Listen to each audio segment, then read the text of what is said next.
Stengiamės medžiagą paskirstyti kuo tolygiau. Paėmę nedidelį kiekį medžiagos, mes uždedam tą lašą ties centrinę nago dalimi. Lengvai spustelėjus, mes teptuką judinam vėduoklės principą. Ir lygiai taip pat palengva judinam mūsų klientų rankas.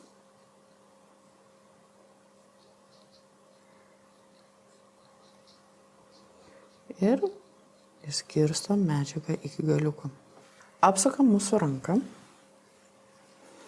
ir iš apačios suformuojam mūsų apeksą ir žiūrim, kad būtų tolygus pakilimas į viršų ir nuo apekso tolygi tiesioji iki galiuko.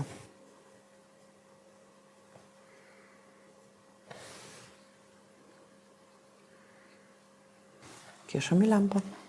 Nuvalome dispersinį sluoksnį.